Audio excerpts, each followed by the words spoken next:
James is a mixed traffic engine. He can pull both freight cars and coaches. He's proud of his smart red paint, and so is his driver. Everyone says you brighten up their day, James. One morning, James whistled loudly at the other engines. Look at me. I am the smartest, most useful engine on the line. Rubbish, replied Thomas. We're all useful. Sir Topham Hatt says so, and he's head of the whole railway. You know what, James? Added Percy. What? Replied James. You're getting all puffed up. James huffed away. Later, he was still boasting. I'm the pride of the line. I saw you pulling freight cars, snorted Gordon. You're only a goods engine. I pull coaches, too. Not as much as I do. But Sir Topham Hatt has plans for me. James was only making this up, but Gordon believed him. What plans? Wait and see. Oh dear, he thought.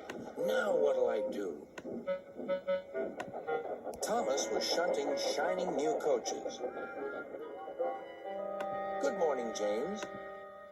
Are those coaches for me? Asked James hopefully. No, these are for Gordon's Express. I'll fetch your freight cars next. But James was going to play a trick on the other engines. Actually, Thomas, I'm taking the coaches. Sir Topham Hatt asked me to tell you. What about the cars? Asked Thomas. Give them to Gordon. Come on, Thomas, said his driver. Orders are orders.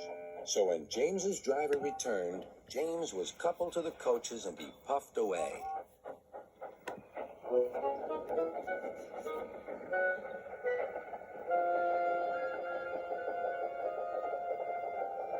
Thomas returned with the freight cars, and a few minutes later, Gordon arrived. Where's the express? Thomas told him about James, and so here are your cars. Gordon was very cross, and so was his driver. Wait till Sir Topham Hatt hears about this. Meanwhile, James was enjoying himself enormously. What a clever plan! What a clever plan! He chuffed. Then he saw Sir Topham Hatt. Some jokes are funny, but not this one, James. You have caused confusion. Yes, sir, said James. You will now stay in your shed until you are wanted. The other engines teased James. I wonder who'll be pulling the express today, said Gordon. I expect it'll be you, replied Henry. James is stuck in the shed for being silly. James felt sad. Next morning, he went back to work. Hello, whistled Thomas. Good to see you out and about again. I'm sorry I tricked you, said James. Are these my cars? Yes, replied Thomas kindly. They are pleased to have you back. James set off to the harbor with his train of freight cars. He bustled about all day, pushing and pulling them into place.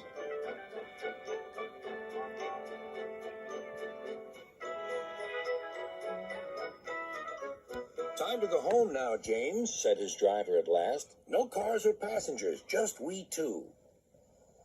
But his driver was wrong. Excuse me, called a man. I have a meeting with Sir Topham Hatt, and I mustn't be late. May I ride back with you? Of course, replied James's driver. Then he whispered to James, This gentleman is a railway inspector. James was most impressed. He steamed along the line as smoothly and quickly as he could.